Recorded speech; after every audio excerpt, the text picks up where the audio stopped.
Hi, and welcome to Outbreak. I am Danielle Robson and I run Soda Arts, a curatorial consultancy in Sydney. And I'd just like to start by acknowledging that I'm making this call on the unceded lands of the Gadigal and Wongal peoples of the Eora Nation and pay my respects to elders past, present and emerging. So if this is the first art break that you are joining along with, the idea behind these conversations is very simple. Once a week for 15 minutes, I jump online with an artist in their studio and talk about what they're up to, their work and anything else that just comes up. So today I am being joined by a wonderful Australian artist, Gerwyn Davies, who I'm just going to bring up with me. Hi, Hi. how are you? Sprung. Hi. Oh, what a great background. Yes, it's just something I just casually threw together for you. Go and welcome. Thank you for joining me. Thank you for having me. You're very welcome. So for people that aren't familiar with your work, I was going to do a very brief intro before we get into the chat. Sure. Which does feel a little bit like a "this is your life" story, but just bear with me. So you're a photographer, performer and digital artist, predominantly working in photo media, and you create these incredibly beautiful, vivid, rich, luscious images that has this wonderful juxtaposition of a lone figure, you, in these architectural bright costumes, in these hyper-real landscapes and interiors. And I've shown a lot of people your work over the last little while, and it never fails to just completely stop people in their tracks, and people are just drawn in like, oh my God, what, how, who? It's like, yeah, Awesome. sorry. We'll talk a little bit more about your process, because actually, apart from the conceptual stuff, there are so many questions about how do you do this? How do you make it? That it would be good to know. But just a little bit of bio stuff. You're doing your PhD at UNSW. You're also a lecturer there. You've been represented by Michael Reed. You have galleries in Sydney and Berlin and somewhere else. And you're just off the back of a very successful show with them, actually, Fur, that's sold all around the world. So you're currently winging your way to the far corners of the earth.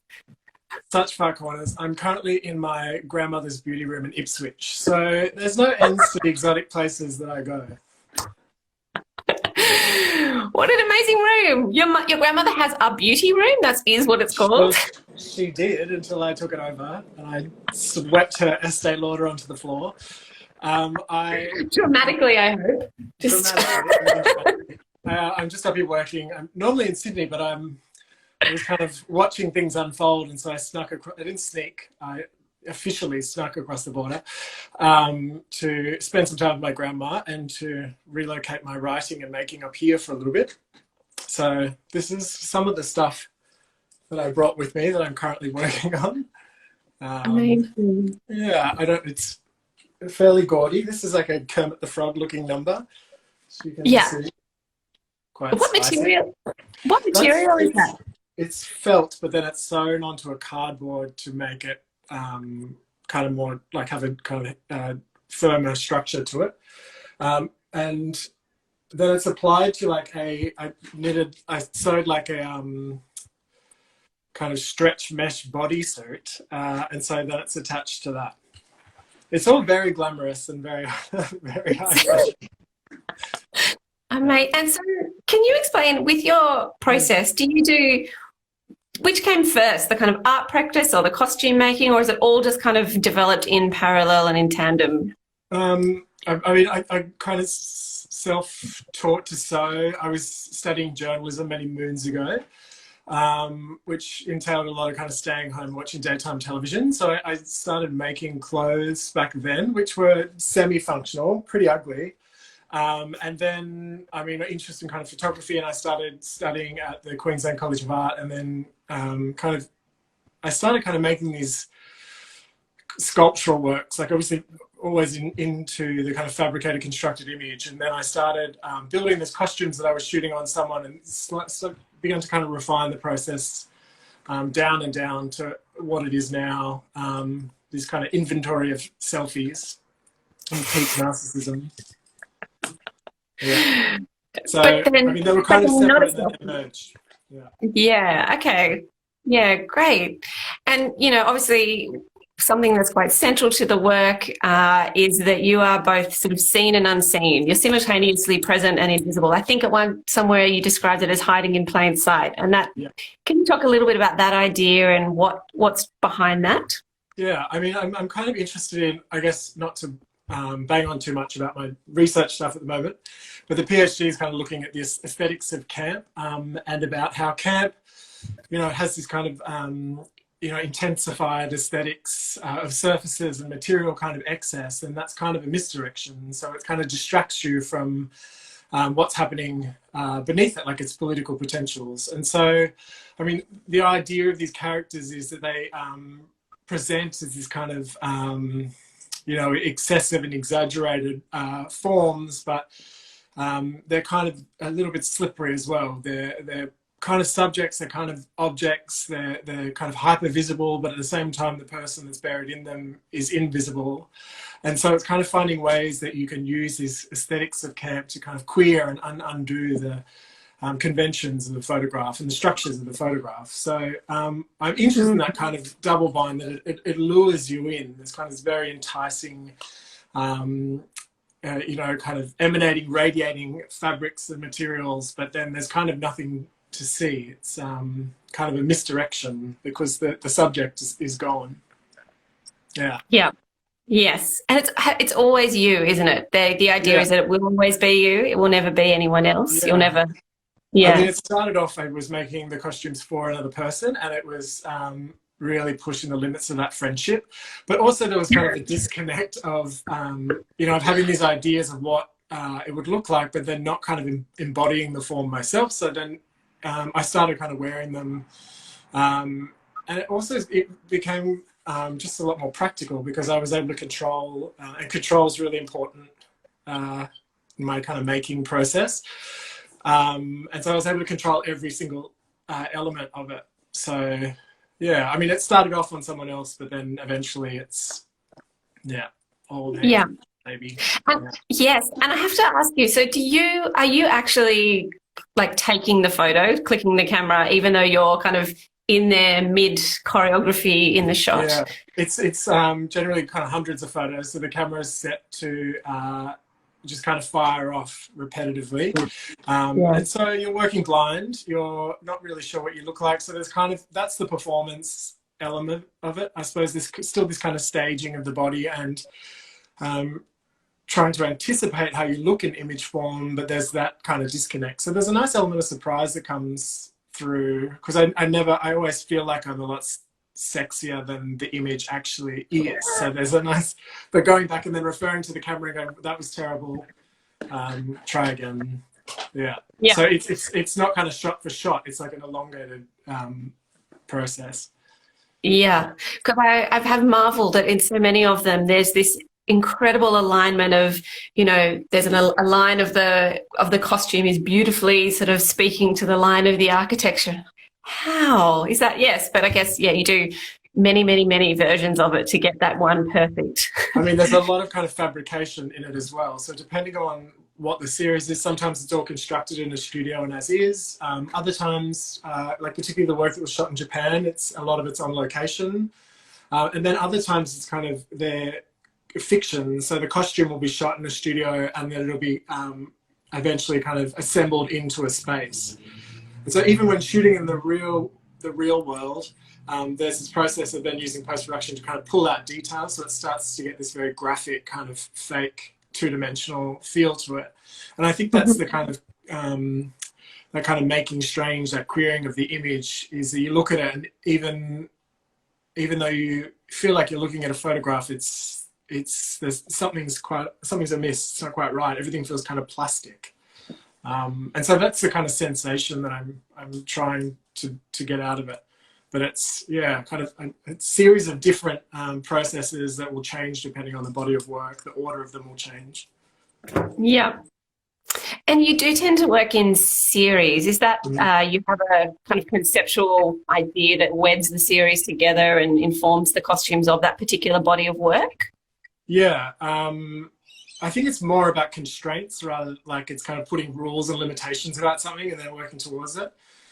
I think part of doing the PhD for the last 4 years, I'm right at the end of it, is that it's a really good process because you get to kind of self-indulgently throw yourself into your work very intensely, but it also kind of delimits what you're doing a little bit, because you don't want to stray too far out of bounds, because it then you'll kind of separate from the written, the kind of the research. So I think while I've been working in series, it's fairly streamlined over the last 4 years. But I think the reason I've worked, the kind of thought behind making things in series is kind of setting rules for myself and then kind of seeing where that goes and then picking up and starting somewhere else.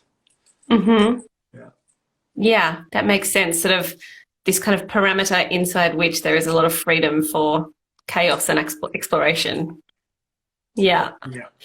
And so is there a particular project or body of work that really stands out for you?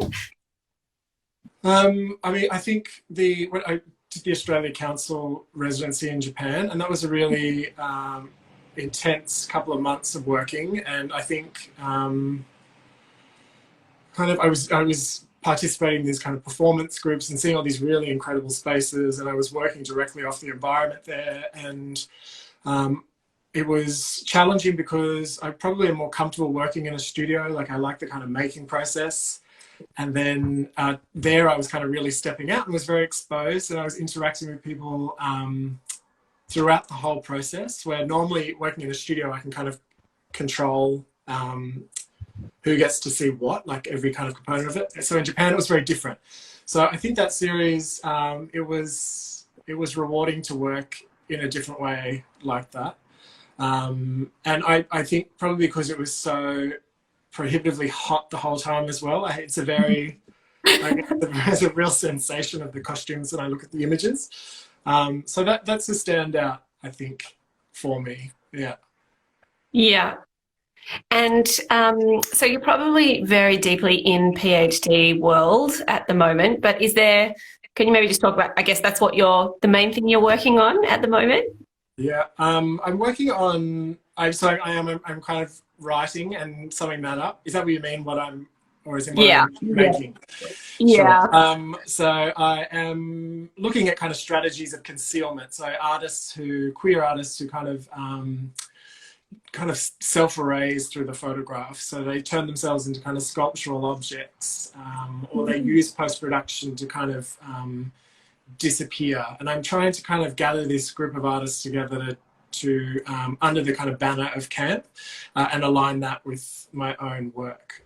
So in terms of the practice component, I've made a ridiculous amount of work the last 4 years. So I'm kind of putting the handbrake a little bit on that. But I think the stuff that I'm working on at the moment is when I was in LA and Palm Springs at the start of the year, and I was kind of building this bank of images that I was shooting, and then I'm making costumes in response to it.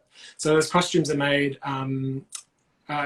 exhibit ABC in Australia and shot in Australia, and then they're kind of reassembled back into these kind of very fake utopian image spaces. So that's kind of what I'm working on practice-wise, and then the thesis is really just dragging myself across the finish line.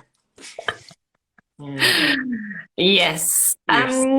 Yes, well, we're nearly at our 15 minutes, so I know this is a bit of a catch-all, but in this time, there's a lot of people talking about the value of the arts. There's a lot of great things happening. There's also a lot of very destructive things happening. So where do you see, or what are your thoughts on the value of the arts at this time?